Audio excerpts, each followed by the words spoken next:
right, Vincent, the red light is flashing. That means that we are recording and making some podcast magic. So, Vincent, the first question we ask all of our guests here on Successfully Funded is, what did you have for breakfast today? Oh, well, it's going to be a bit disappointing because I just had coffee this morning. what do you normally have?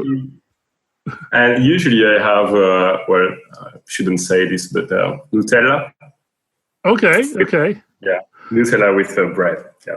Yeah, we had we had an early morning today. We had a Kickstarter campaign ending and flipping over to Indiegogo. So I literally spent the whole morning on Zoom here, and then ate an early lunch of tacos. So that's tacos is officially okay for breakfast. What I had for breakfast here. All right. So Vincent Buso, where are you guys based out of? I'm sorry? You guys are based in France? Yes, we are based in Bordeaux in France. Okay, fantastic. So the FunKey S, the world's smallest foldable handheld console. What inspired you to create this fun keychain?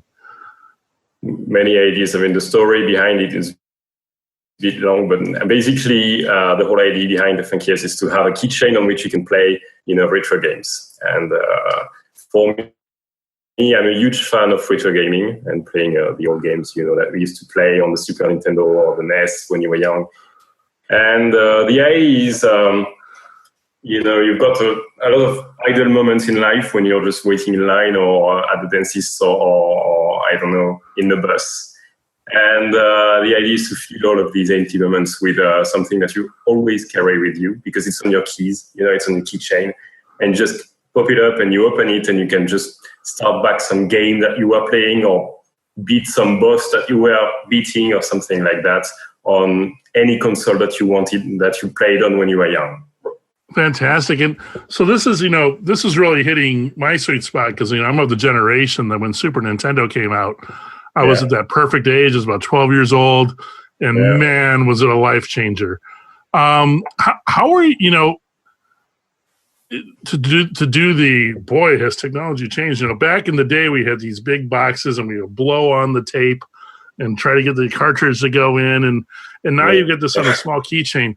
How are you able to bring so many different console games to this small device? Yeah. Well, actually, retro consoles actually exist already. So we have some competition, let's say, and they're all the normal size. Let's say they are a size to play on, which is approximately the size of any Game Boy or the Switch or something like that. So that's what we did, basically. So how do we fit all of these consoles? We didn't create the emulators for these consoles. We used open source emulators, and we're going to share everything with everyone. Actually, that's one main point of our project. And then I guess the answer would be thanks to our team, because the main three people behind the project are David, Michel, and me, who are a mechanical engineer, a software engineer, and an electrical engineer. So we've basically brainstormed everything, and so we came up with something pretty small. And if you want to know something, the CPU that we used that allowed us to save a lot of space is something that usually is used in the GoPro cameras, but there's already, a little screen output made for the GoPro cameras, and we reuse this.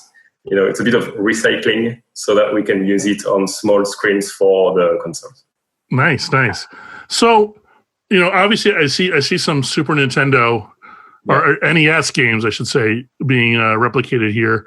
What are the different systems that you can replicate on this? Okay, so from memory, you have a dozen of them. Yes, 12 actually. So perfect dozen. You have the NES, the Super Nintendo, Game Boy, Game Boy Color, Game Boy Advance, the Sega Mega Drive or Genesis, the Sega Master System, the Game Gear, the Neo Geo Pocket, the Atari Lynx, and the PlayStation 1. Wow. Amazing. And one, I don't remember. The Wonder Swan. Sorry. Yeah, I'll tell you, I remember this era of like Tamagotchi, keychains, and how simple those were. And there was like this, almost like an 8-bit era of these things on here. And to have that much power on a device like this, are you worried that people are going to be completely checked out and wasting their time playing retro games now? No, not really. Not really. I'm not worried about that. So, I think that at the core of this is just fun. I mean, the idea of being able to kind of go back and do these throwbacks on such a unique size, really hits Kickstarter's sweet spot with just joyful products that aren't, taking themselves too seriously, aren't doing a real hard sell. And as of speaking today, with about 6 days to go, you're at about 150,000 US with 1,600 backers. How did you get the message out to them? How did you acquire your backer base? Well, actually, the main advice we got was from Kickstarter, which has a really great how to get started webpage. And they say that from the start, you need to build a community, either on social media, on Instagram, Twitter, Facebook, or through your website with a newsletter. And we were pretty late, but, as they say, I think it's on their website that they say, like some Japanese mojo that says, either you planted the tree 20 years ago or you can still plant it now. And I don't remember exactly how it goes, but basically, every day is the best day to start. And so we did, and we got the chance to get a really great addition to the team, Kilian, which works in marketing and ended up really creating a great community for us. So we have like 3,000 people on Instagram following us and writing, and it's a great active community. They're always supporting us and giving us ideas, and really we can't thank them enough, and it's thanks to them that we managed this. So how soon before your launch did you start making those marketing efforts? I'm not really great with dates.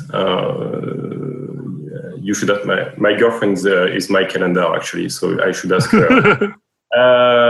No, it's approximately like a year ago, I say. No, I'm mistaken.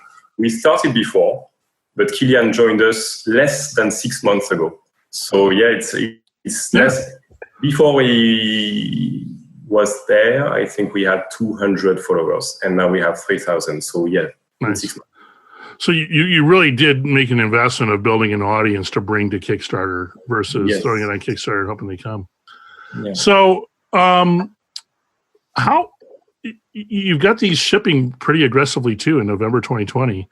What is your process like once this thing funds? What is the next stage for you?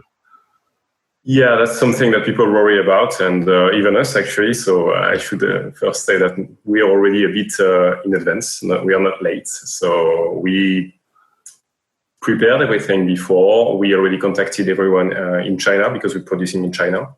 So we've got, and I should say that our jobs, David, Michael, and me, is this. Basically, we do this for a living. With another company, but we do this. We've been doing this for years, so we know how to make products in China, electromechanical products from start, and to produce them in China, because that's we handle the whole chain at our jobs. So basically, we know the process, and we just replicated it for the FunKey S. So we are pretty confident about the dates, and we already started manufacturing. Well, that's an exclusive info. No one knows. We started manufacturing the PCBAs, PCBAs, English, the printed circuits, at the beginning of the week. Okay. And the molds are going to start normally next week. Good. So so before you even end, you're going to be in the manufacturing process. So that's fantastic. What has been What has been like the main feedback from your backer community? What are they saying about the project? What are they loving about it? Some of them say it's too small, we can play. Yeah, it's not the backers, because the backers obviously they backed it because it's not too small for them. They wanted to play it. But usually we've got out of the backer community, we've got the no, it's too small, I can't play, I won't play, and oh yeah, it's great, it's really cute, and I can carry it with me. And we are trying to move in this direction. We are trying to change the minds of the people saying it's too small. Actually, most of the people we actually to who we actually lend the prototypes, they all change their minds and they want one now. It's really not too small. You can actually play it. It's great. And among the backers, I think we've got a lot of support, and most of them they required things. They wanted to add stretch goals and to give us advice, and usually pretty good advice, really. And thanks to them, we actually got in contact to our production in China, and we've added new colors to the console, and so it's going to come for them. Yeah. I think that on the size standpoint, the fact that it fits on the keychain is its charm in my mind. Like that's, and it doesn't look like it's too cumbersome of a device on the keychain either, right? So the ergonomics of it, fit in your pocket or, hang out slightly or whatever. Yeah. Is the demographics of your audience adult males? Like who is buying this age-wise? Okay, so we have a few info about that, especially thanks to Google Analytics and the YouTube channel as well. So yeah, mostly male audience. I'd say it's 80-20. Kickstarter, that's who we are, right?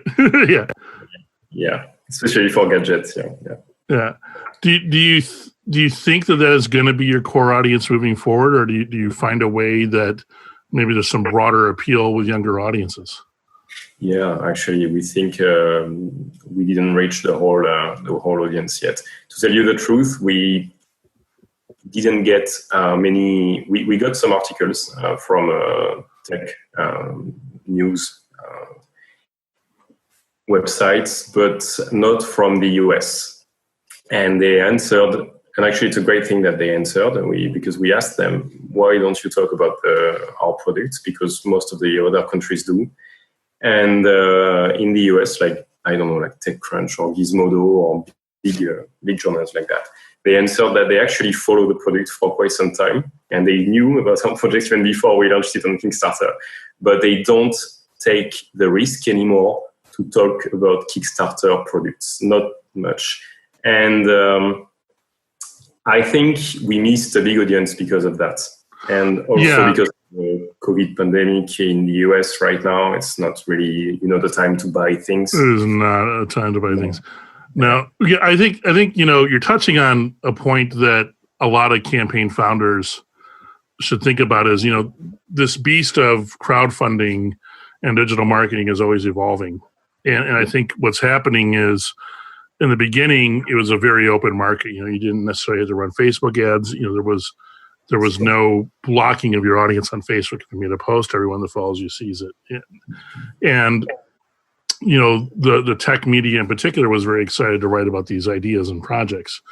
But because of not so much projects failing, but projects succeeding and then failing to deliver, this is the reason why a lot of publications are hesitant. So I think the advice that I would give to any project creator is, that's why you've got to spend that year like you did prior and investing that in your Instagram audience, your Facebook audience, your YouTube audience, because you're not going to get eyeballs on your Kickstarter from press. That's going to come later when you're a shipping product on maybe a digital store or Shopify, or standard retail rules apply to you. But it's not going to happen right now anymore with these publications. So, And you should know, because you've produced a lot of Kickstarter projects, no? A lot, yeah. I think still to this day, Jeff and I under our previous company, Groovebox Studios, hold the record for the most successful Kickstarter campaigns by any single project creator. So they were all very small music campaigns, but we did a lot of them. I think it's okay. So you should definitely know. Yeah. 265 of those plus, as Woodshed Agency, I think we've had well over 100 as Woodshed Agency as a consulting agency. So we're not the project creator, but we're in the weeds with our partners doing it. Yeah.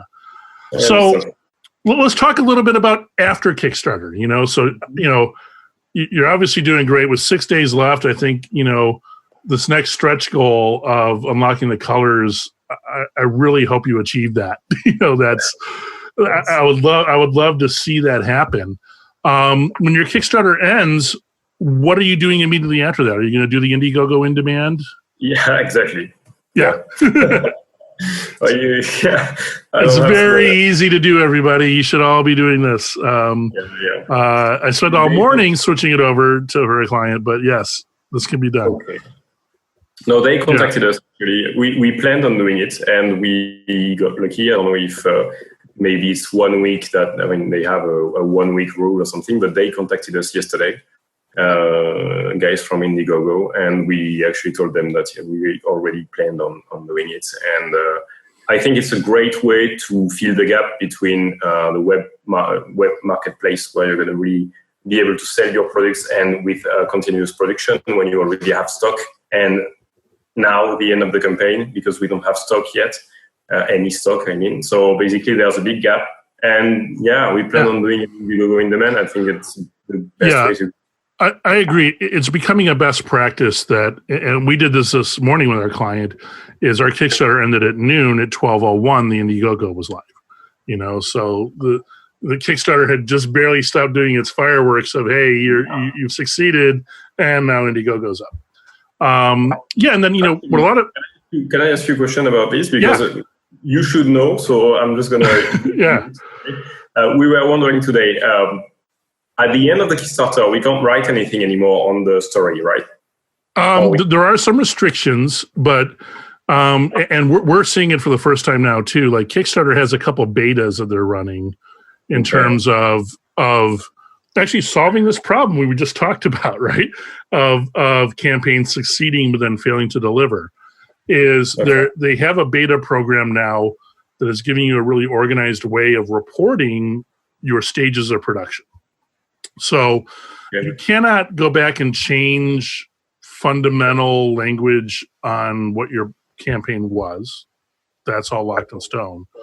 But now you have this new area where you can post updates of where you are in the process. And that might not be available to everybody, but we're seeing it for the first time as a beta with this client. We're going to be digging in. Okay, well, I asked that because I wanted to know if we should put the wheel on Indiegogo on demand demand before the end of the Kickstarter or not at the at the beginning. Well, actually, I think this this is going to be one of those visual things for our podcast listener audience that isn't going to be awesome, but for anyone that goes to YouTube and checks out our video stream here, they can see this. So I'm going to share my screen with you.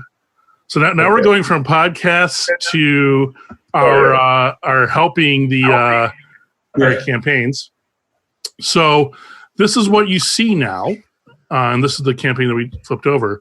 So what I was able to do now is I can change this button, and this is a best practice we recommend, is use the Indiegogo colors and do a pre-order now. So when we click this now, you're going to be redirected right over to your Indiegogo. Wow, that's a good idea. Okay. So you don't really need to make a big fuss about this different platform now existing over here. People that are going to want to pledge now and pre-order, it's right there with that button. But the other thing is, you can see here, this is where the status section that's in beta. Yeah. Now. So I don't know how it's going to be executed in the main body of the campaign, but these are where status updates are going to start to go. And of course, you have your normal way of doing backer updates with your backers, so you can still communicate to them there. But the reason why this is, I think, becoming a great best practice for reward-based crowdfunding to go immediately from Kickstarter to Indiegogo in demand is you do not lose the SEO investment you have on your Kickstarter page. Yeah, that's true. You've been spending 30 days or whatever it is building up this audience that's been engaging with your Kickstarter, and that Kickstarter link in your Google ranking is going to be very, very hot. And now you've got this other beast starting up and starting to gain traction with Indiegogo, but the one's going to link directly to the other. So they're not really working competitively against each other. They're working in harmony. And actually, you're helping building and growing the community, because you've got the Kickstarter one, and then Indiegogo might help you also making promotion on their website with their followers. Yeah. So, the communities are different and they're cultivated differently. And I think it's a good thing that Kickstarter has its culture and Indiegogo has its culture, But some of the things that change that are helping you as a project creator bridge the gap from a Kickstarter, crowdfunding all or nothing mindset, is this going to work? Am I going to hit my goal? Is what you're thinking about on the Kickstarter, to now, because you have the ability to put the Facebook pixel code and Google AdWords codes right into your Indiegogo, you're going to start to change your ad behaviors and the types of retargeting strategies that you're doing on Indiegogo. They're going to be more similar to what you're going to be doing when you get to your Shopify page or your web store. Okay. Yeah. So you're going to be able to think about how you're engaging with this audience a little bit differently and use some different muscles. So it's a smooth transition there. Okay. Well, the only thing that's not smooth, and anyone from Indiegogo or a Kickstarter, I know you're mortal enemies. I know you're competing for the same space, but the design parameters for Indiegogo are about 15 pixels different than the design parameters for Kickstarter. Mm-hmm. So your designer has to go through and change the aspect ratios of all your graphics to be pixel perfect, you mean? And that sucks. Yeah. So let's bring this back to your product now. Okay, so consultation off, podcast back on. Thanks. No problem. So what are your future plans transitioning from a pre-order status to a regular digital marketing experience? You mean after the in-demand? For this product, like how do you see the company moving forward? So we already have the website. We thought about basically setting up our marketing, how do you call it? Sorry, digital marketing or a web store, or Shopify. Yeah. We wanted to, that's the idea, because after the on-demand, we wanted to directly sell the products on our website. Right? Perfect. Is it a good idea? I mean, I don't know if maybe I think so. Yeah. I mean, especially if this is what you do, do you see this staying this kind of, I don't want to use the word gimmick, but like, whimsical. I think whimsy is the better word. I think whimsy is the better word. Do you see yourself staying in this whimsical execution of this retro gaming console, or do you have other ideas on the pipeline? We do. And do you want to share them with our podcast audience? I mean, what can I say? I can say that the retro gaming community is already, the retro gaming consoles, the handhelds are not only our console, they are, like I said before, they are mainly like big consoles, like right. And it's a market which is already well established. It's been 3 years. It's the third generation of retro handheld consoles. They're pretty great right now, and we couldn't just arrive there and with our first product, be a very great concurrent solution compared to the other. So basically, we have a name now in the retro gaming community. we have a console that's a niche product, so we don't really have any competition, and we have a really great product. We also have a great OS, a great distribution, which is unique. We're going to share with everyone, and we plan on opening this distribution or sharing this distribution with the market and making a name. And since many people asked for a full-size product and that maybe we'll have a name and a great distribution and great OS for a full-size product. Yeah. Let's see where we'll go with that. I'll tell you, for this category, I think you already have two of the cultural things that are important is you approach this with a light heart, and you're listening to your backers and your customers, right? Yeah. You're taking that feedback and saying, no, that's not the way we like it. Yeah, color's great. Bring it. What do you got? What else? So I think you're definitely in the right cultural mindset to succeed in this space as a company. And thank you. And you're following the best practices. So Indiegogo on demand. But everybody, I'll tell you this. It's the FunKey S over on Kickstarter. There's about 6 days to go as of the recording of this. I think by the time this thing airs, you're going to have about 48 hours left to pledge. Help them hit this next stretch goal. Let's get those colors, all right? So everybody rally. We got to get 25,000 more US pumped into this thing before they go over to Indiegogo On Demand, so then they can unveil their master plans there of what comes after colors. But Vincent, it is awesome talking to you, man. Awesome talking to you, and thanks for the great advice. Thanks a lot. Yeah. So everyone, check it out. FunKey S.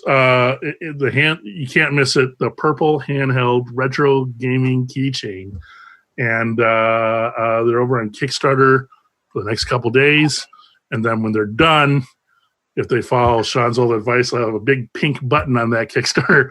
They'll take you over to Indiegogo On Demand. That will be. All right. Thanks so much for hanging out with us today. Thanks a lot. Thanks a lot for having us. Thanks. You too. Be safe. Wear your mask. Thanks. You too. All right. Take care. Bye-bye.